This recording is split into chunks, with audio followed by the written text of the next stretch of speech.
drove for an hour to come to this view. Like, oh my god, this is in New South Wales. Like, wow.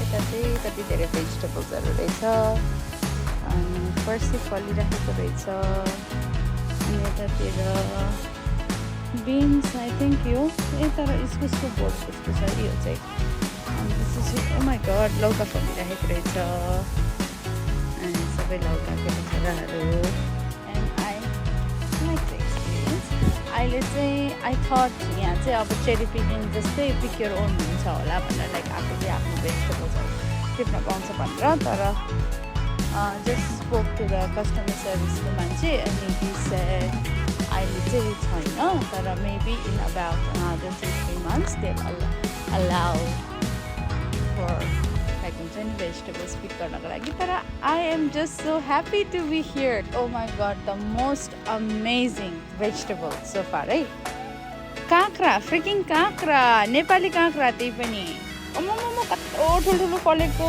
Like 4वटा जति त छ होला त्यहाँ अनि यतातिर पनि छ क्या I wish I could go and pick them oh my god कत्रो काँक्रा फलेको हौ look at that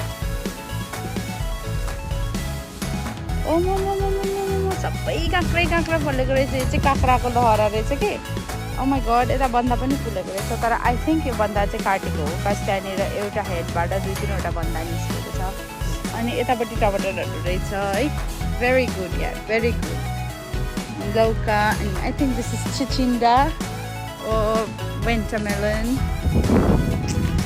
this is just so wow just wow छ कि जस्ट वाउ अझै कति धेरै भेजिटेबल्स छ है अब यो त टमेटोजहरू भइहाल्यो यहाँ यतातिर पिँडालु ओ माई गड हिउँदे सिबी भन्छ है हाम्रोतिर चाहिँ अब I don't know or it's in English it's called हाइसिया beans hyacinth something like that अनि घिरौला अल्सो नोन एज लुफा अनि त्यसपछि त्यही हो यता चाहिँ खाली रहेछ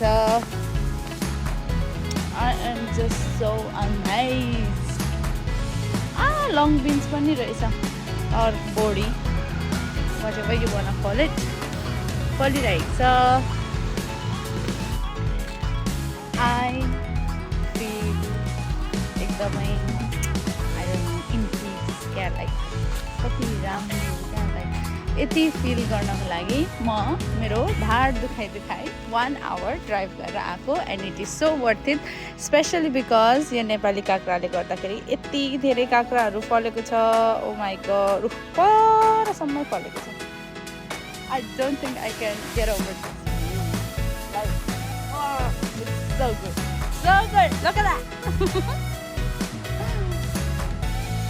okay so I got to come inside अनि यहाँको ओनरले मेरो लागि काँक्रा किनिदियो अनि यहाँनिर चाहिँ यत्रो ठुलो छ यो चाहिँ नेपाली बङ्गलादेशी मान्छेको फार्म हो अनि कति धेरै काँक्रा फलेको अनि यो चाहिँ अचारको लागि रेडी गर्नु भनेको रे नेपाली दाजुभाइ दिदीबहिनी अङ्कल आन्टीको हो है अनि त्यसको लागि चाहिँ छोडिदिएको रहेछ काँक्राहरू कति ठुलो फलेको छ कि लाइक अब के भन्नु इट्स जस्ट इन्सेन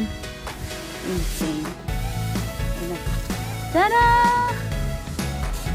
बिहान चाहिँ यतातिर सर्पाको मरण भएको थियो अरे मार्दिन भएको थियो अरे म चाहिँ धेरै बेर बस्दिनँ डर लागिसक्यो होइन तर look at that यताबाट देखिन्छ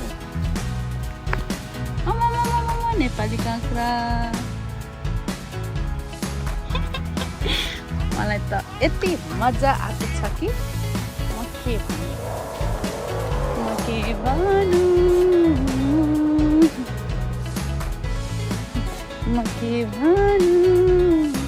भन्नु मजा आ गया रे बाबा भनेर मैले यति धेरै काँक्रा टिपेको छु। कति खुसी कति खुसी कति खुसी। अब म एउटा बटरको यानि कि लौका टिप्न जाँदैछु। लौका यति ठुल्ठुलो थियो होइन, त्यहाँनिर अब अफकोर्स यति धेरै मलजल गरेको छ, ठुल्ठुलो त फलिहाल्छ छैन होइन। तर म एकजनालाई यो एउटा लौकामा आँखा लागेको थियो, त्यही भएर मैले चाहिँ मान्छे ओनरलाई सोधेर लौका टिप्न लागेको।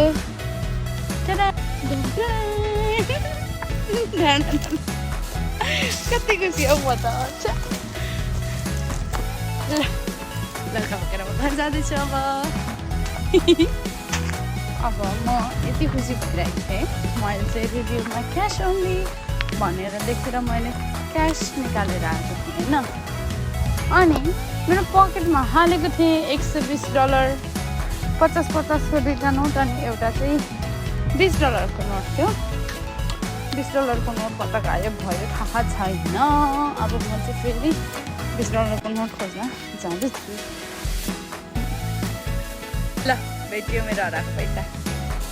यहाँनिर रहेछ काँक्राको घारीमा। बेटाको पैसा हराएर बेटाको पैसा राम्रो किन राम्रो, you know, nepotism thing. Please comment.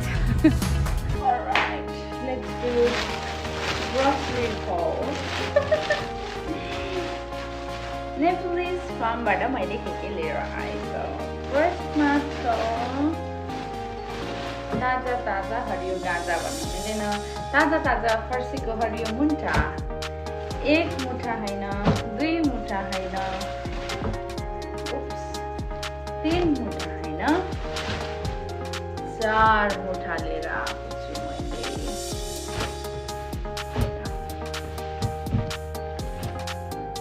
त्यसपछि लौका, त्यसपछि हरियो गट्टा,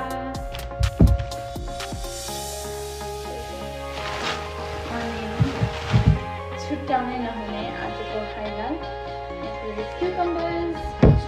त्यो पनि एउटा होइन, दुईवटा होइन, 4वटा पनि होइन, 5वटा काँडेदार बोटबाट टिपेर ल्याएको। अनि अर्को भनेको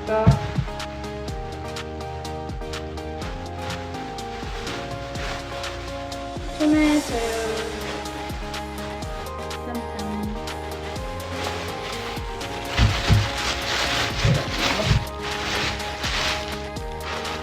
अनि त्यसपछि लास्ट आइटम चाहिँ बोडी। अनि अर्को चाहिँ fruits and nuts, mangoes,